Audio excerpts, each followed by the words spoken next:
Good morning, Brent. Good morning. Good Brent afternoon. Somerville, he has worked a lot with distributed wind energy and with standard developments. He has both technical and academic experience on the field, and since 2020, he is part of the NREL, National Renewable Energy Lab. He's also a member of the Task 41 from EIA, and he's in charge of the update of the DASH2 standards. Yeah, I will not say more about your work. That's I leave it to you. And I can see a very nice picture of Folke Center. You and Folke Center.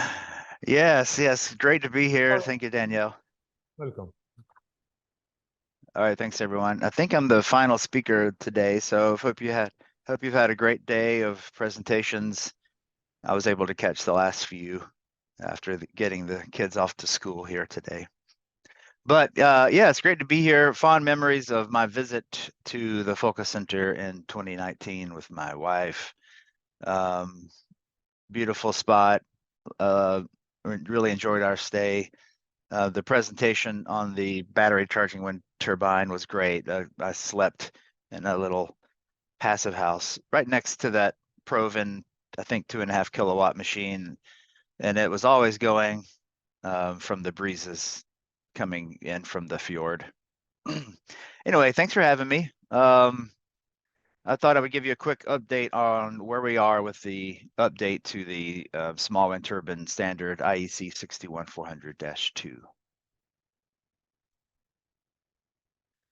61400-2. So the current -2 standard was went through the third revision from about, I think, 2009, 10, 11, 12, and then at the end of 13, it was released, and edition 3 is still out there.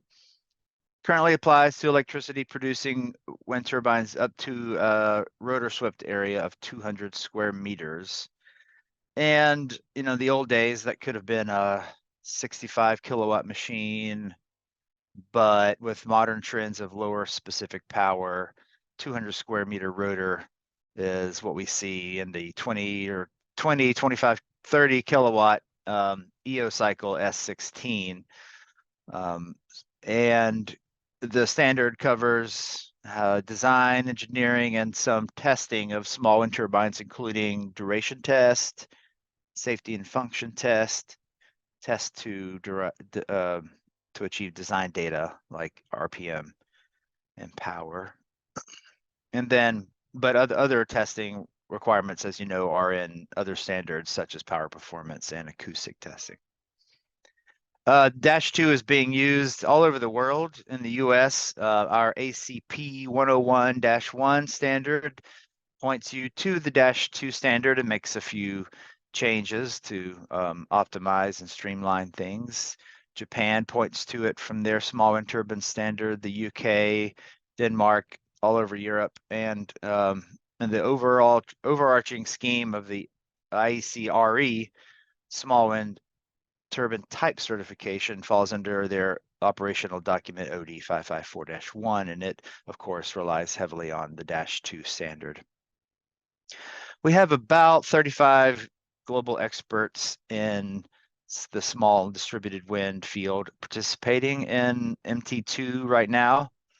And the fourth revision is officially underway and has kicked off in May of this year. And just to educate you, if you don't know, IEC is the International Electrotechnical Commission, overall a huge suite of standards. TC88 is the technical committee focused on wind energy standards, and MT2 is the maintenance team for the -2 standards. So, for instance, the -1 turbine standard is under revision, and that is being shepherded or performed by MT1. Okay.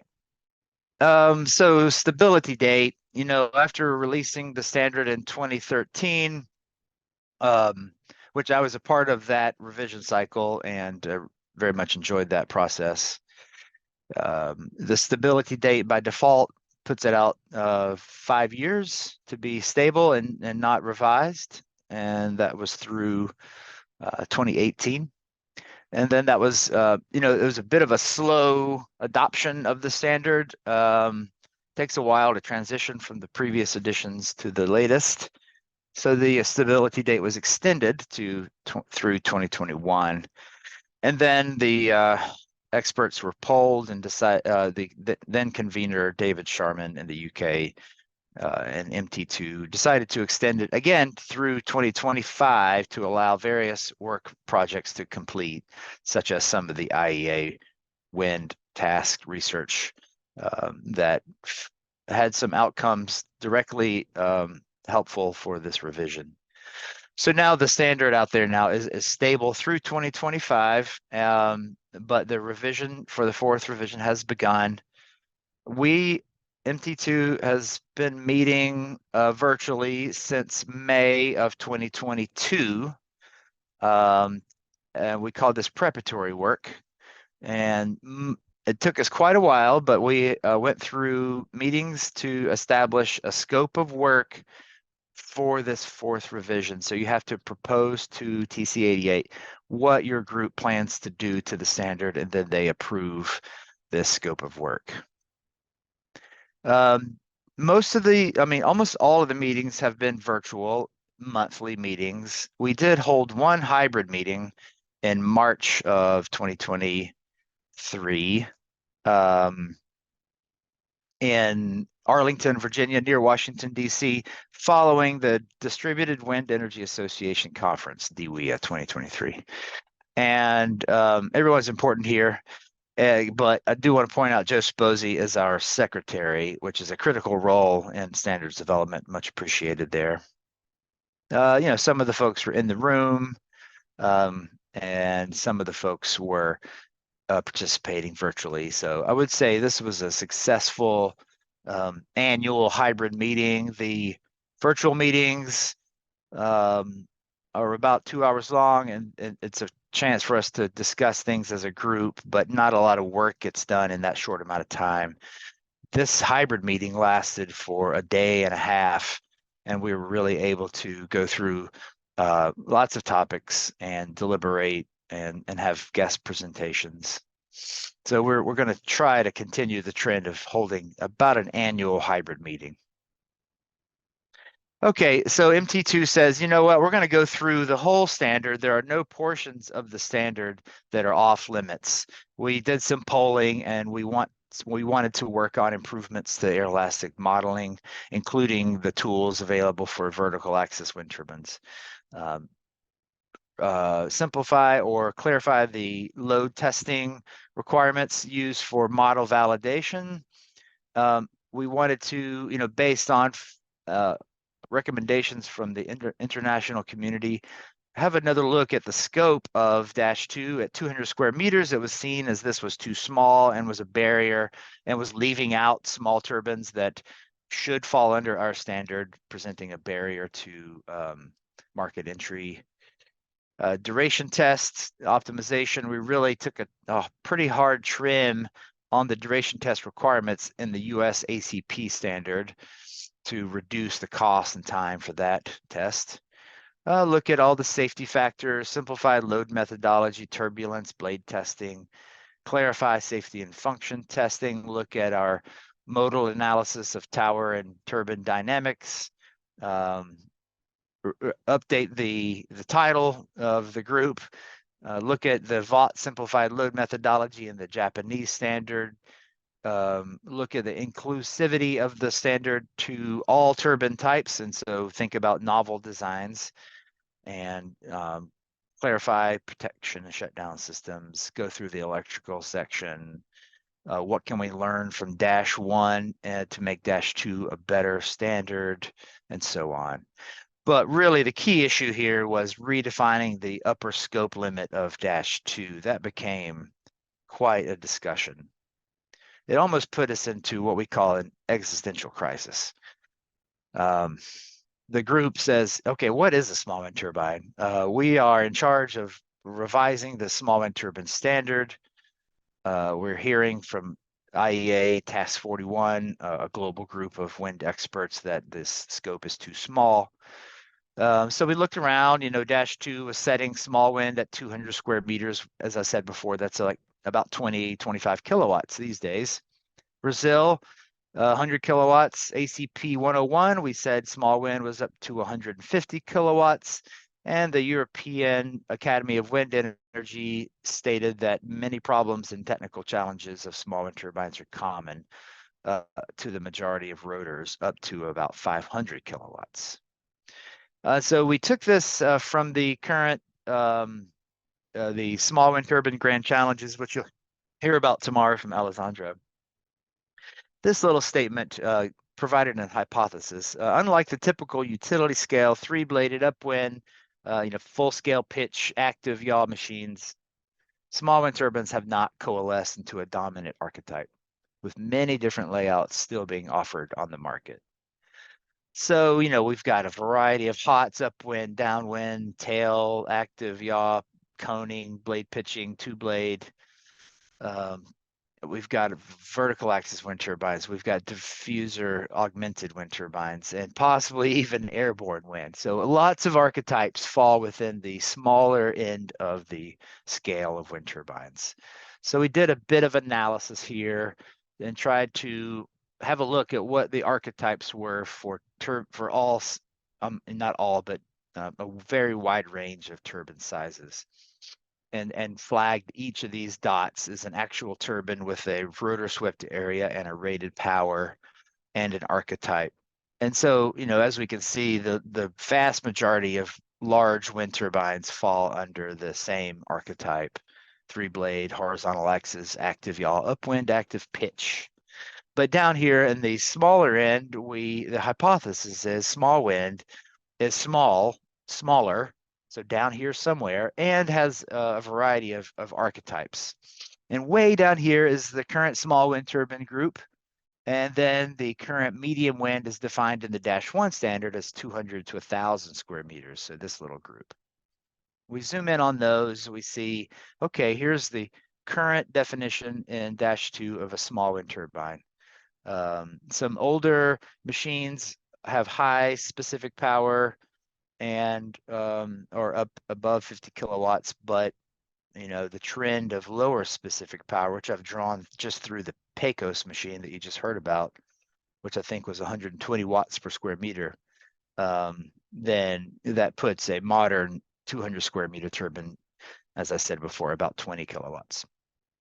And so we've got this group of small wind turbines now, but like we're thinking, what about this group that's just right there with them? In the US, we called small wind everything under 150 kilowatts to capture these roughly 100 kilowatt machines. And we look way out here at 700 square meters of swept area, and we see an 85 kilowatt machine. Now, is this a small wind turbine or is this a multi-megawatt wind turbine? So, many discussions around this.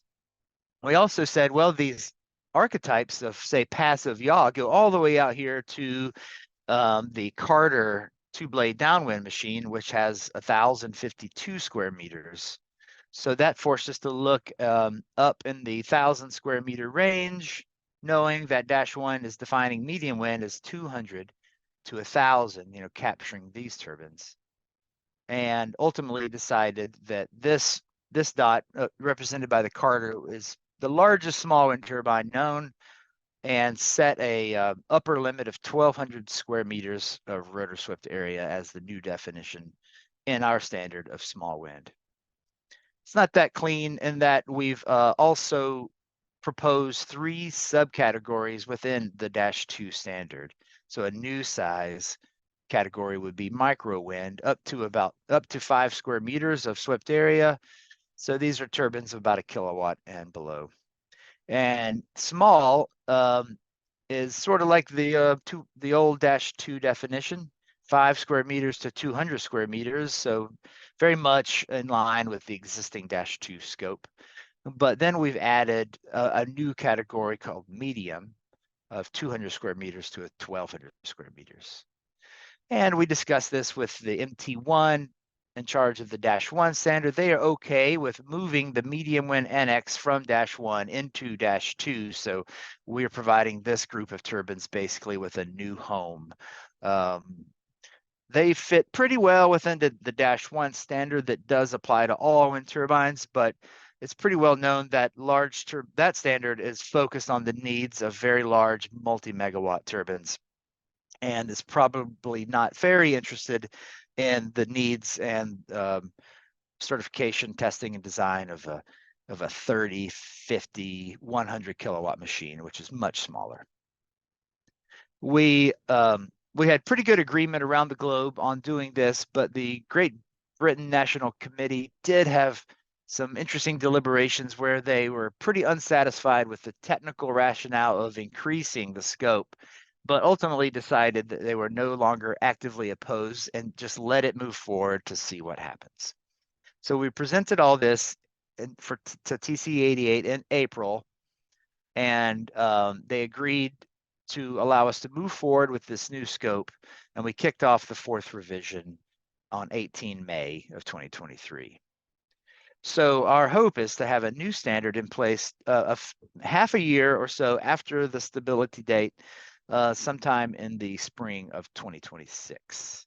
That means that we need a committee draft by a year from this November. So we've got quite a bit of work to do, and then we'll move it through comments and voting and the final standard.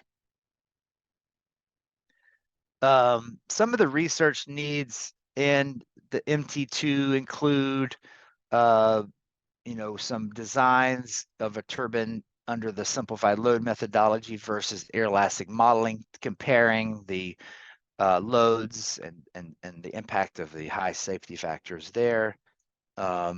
Much like the work that was done by Davide at DTU a few years ago, or started. We're collecting common materials used in small wind turbine design. So if you have some input there, reach out to me.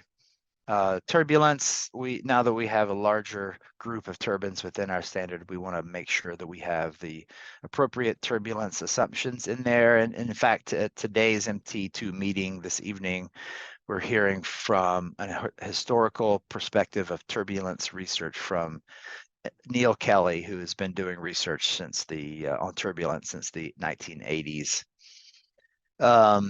Very much interested in getting data on yaw rate and yaw behavior for passive yaw turbines so that we could better inform those design elements.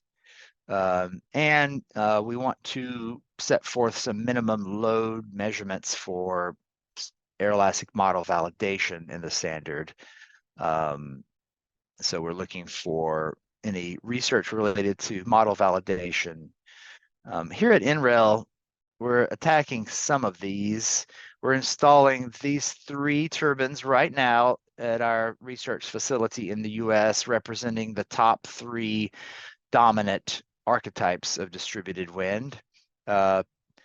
Represented by the Berge XL15, passive yaw stall regulated with a tail.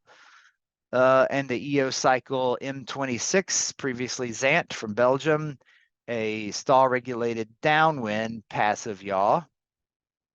And then the QED Phoenix, which is an upwind stall regulated active yaw machine. And we're building reference turbines for each of these, which will provide a model template and a basis for research into these archetypes.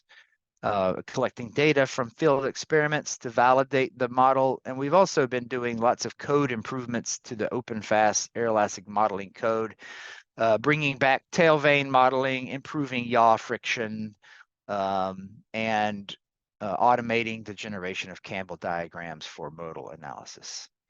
We've also reinstalled our Pika T701 turbine, another passive yaw machine with a tail, to further validate our tail vane modeling capabilities and OpenFast. And we're using data from industry partner XFlow Energy, who has installed their prototype 25 kilowatt vertical axis turbine at the Windward Engineering Test Site in Utah. And that data will be used to help validate new tools for the modeling of vertical axis wind turbines, something that we're collaborating with Sandia National Laboratories on, and are spending two full years to improve VOT modeling codes. provided a link in the presentation to this DWAM project, which is focused on distributed wind air elastic modeling. But if you have any research related to small wind turbine design, testing, field experiments with data, we welcome this into the group to improve the standards. So that's all I have for now. The hard part here is getting the work done virtually. Much of the work has to be done in small groups outside of our regular virtual meetings, and that can be difficult to coordinate. Everyone's very busy, but we have a great team working on it. I put this picture up because our president of the U.S. visited NREL, and in the background are our row 1 small wind turbines back here, which will be the new home of these new distributed wind turbines. This North Wind 100A will come out. It's been there since 2001, and we'll see a whole new array of distributed wind turbines at our test site this fall, happening right now. Okay, well, thank you very much for having me, and it's a pleasure to be here. Thank you very much, Brent. It's actually a very nice picture. It gives hope for the near future. That's right. Do we have any question from physical or virtual audience?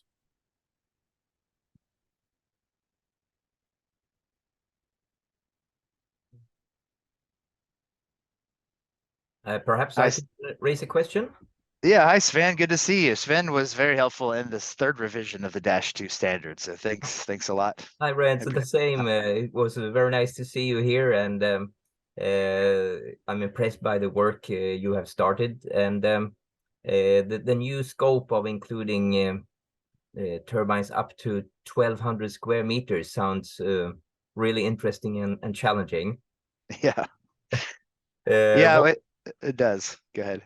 Yeah, what I wanted to ask is, I have not been following that field lately, but is there now any simplified path for any of those turbines above the 200 square meter limit, which you sort of have to consider if you're now making a transition to including it in the -2, or are they bound to follow the -1?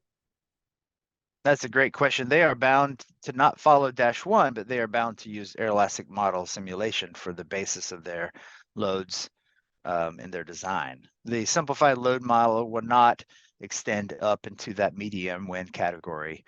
So yeah, much of the work in -1 we're hoping to use to inform an improved suite of design load cases and safety factors and other helpful information in the -2 standard. So I don't know if we're going to directly say, okay, if you're fall under -2, you're in the medium category, use -1, but we are hoping to incorporate a lot of the -1 elements into -2, because as you know, we already have a pretty good set of design load cases and assumptions. We just want to make sure they're fit for this new larger size. Yes, perhaps I didn't express it clearly, but I was wondering, is there any simplified approach about 200 square meters today, which I'm not really aware of? No, there's not. There's only air elastic model simulation and not a simplified load methodology for that size category. Mm-hmm. Because I know already, some 10 years ago or so, there was talk about the need for a simplified approach for them, but we couldn't find a way, at least during the time I was involved. But I actually thought there had been something there, but then there is nothing you sort of need to consider, which has become a de facto standard or so. Right. Yeah, we're planning to incrementally improve the simplified load methodology, but it will still only apply to the smaller turbines and not to the 200 to 1,200 square meter range. I think the safety factors are too conservative for that turbine to be economically feasible using a simplified approach. So therefore, to get an optimized design that will be competitive, reliable, then the only real option is to use aeroelastic modeling codes. So there has not been like a US or any other national standard which went above 200 square meter for medium size, or For a simplified loads calculation approach, not that I know of. but with any other approach? The only other approach is well, currently that 200 to 1,000 square meters falls within the medium wind NX and -1, where they say do the -1 except assume a higher turbulence and a few other minor modifications. But and so that's still an option because -1 applies to all scales of wind turbines. So if you have a 500 square meter rotor swept area, once this standard comes out, you'll have options. You can go the -2 route, or you can go the -1 route, whichever serves your needs best. But our goal is to serve the needs of this smaller group of turbines within our standards, so that they're not forced to set at the -1 table, which may not fit the needs of their turbine size.